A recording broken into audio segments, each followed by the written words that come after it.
Hello, everyone, and welcome to Farm Flint. Today, we are going to be making sea moss gel using raw Jamaican sea moss. And we're going to be doing this using two different cooking methods, one being in a crock pot and the other being the pot on the stove method.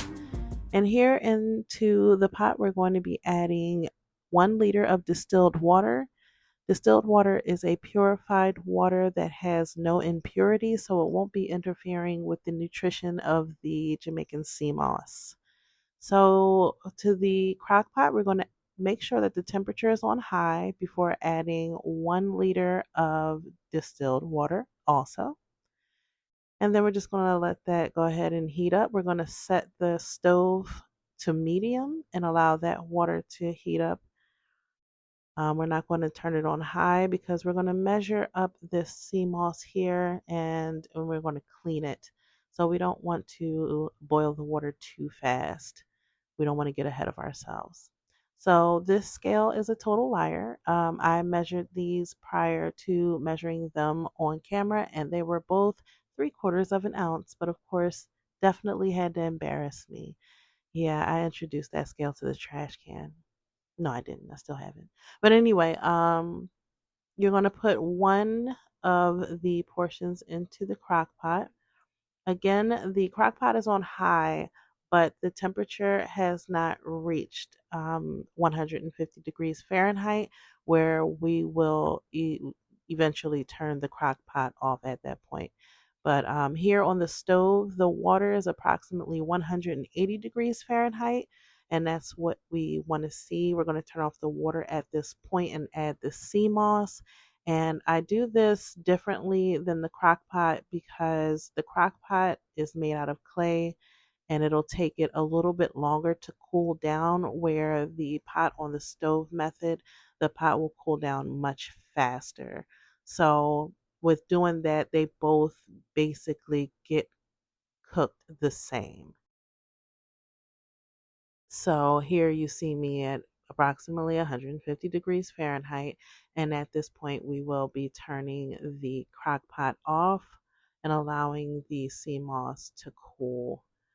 And after it has cooled, you just want to pinch around, make sure that the veins of the sea moss are pretty much like mush. You want to be able to press right through them, and as you can see, it's falling apart very easily.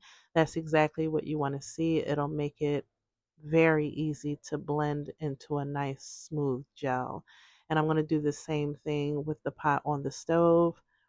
Again, after it cools, you just want to pinch and make sure that you're getting this mushy texture. And definitely check those really thicker veins of the sea moss to make sure that they are nice and tender. So at this point, I will be blending using an immersion blender. You're welcome to use a upright blender or a bullet blender. It all works the same pretty much. I use the immersion blender because it allows you to see exactly what's going on. As you can see here, the solution is very thin, but it does solidify into a nice gel. Here I'm adding some organic lemon juice, and that's just to keep the sea moss gel preserved. It usually expires in like 3 weeks. Like you can push it a little bit further by, well, a lot further if you freeze it. Um, but definitely adding the lemon juice makes a difference. You don't have to add lemon juice, that is very optional, but it will push the preservation a little bit further if you add it. And it won't change the flavor either, it's just for preservation. So using 16-ounce mason jars, I'm pouring this into two of them. There was a little bit left over, but you'll see shortly that I do not waste any of my ingredients. I'm just not a wasteful person. I think I made that clear in previous videos. So I'm going to cap these and I'm going to place them into the refrigerator and allow them to solidify. Give it about 4 to 6 hours, and you should have a nice gel consistency. But just so you guys can get a really nice, beautiful image of what the sea moss looks like. I'm going to allow these to sit overnight. Same thing with the pot on the stove method. You just want to get this blended. Of course, you can use another blender just as long as it's getting to a nice smooth consistency that you can appreciate.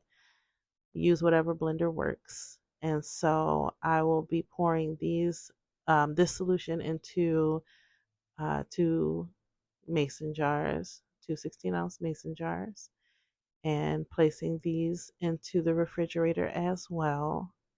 And it looks exactly the same as the other batch. It's really no different. Just you utilizing whatever you have available.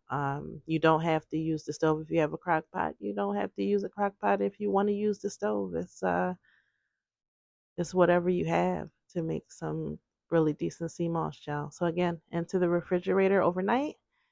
And this is what I had left over. And I'm going to be using this little guy in my red curry, my coconut Thai red curry, which was delicious, by the way. So this is the morning after. And as you can see here, this was the crock pot gel, the crock pot sea moss gel. And so, yeah, look at it, nice and gel-like, a soft gel. It's not like a actual jelly texture because that's kind of what I prefer. But if you use like a whole ounce in this recipe, you would get a thicker gel. Um, but honestly, if you're just starting out, this is the texture you want to kind of go with because it means that it's not too potent and you won't be introducing your body to, um, potent supplements that could definitely make you sick if you do not, uh, you know, be consistently taking things in small increments until you build up the tolerance to be able to ingest more. But this is the pot on the stove sea moss gel, looks pretty much the same. So it's really no different, but you can use either method. And over here, these are distillers. Um, I make my own distilled water. These guys I got from Amazon. They're between $55 and $65, and I use them in all my cooking methods.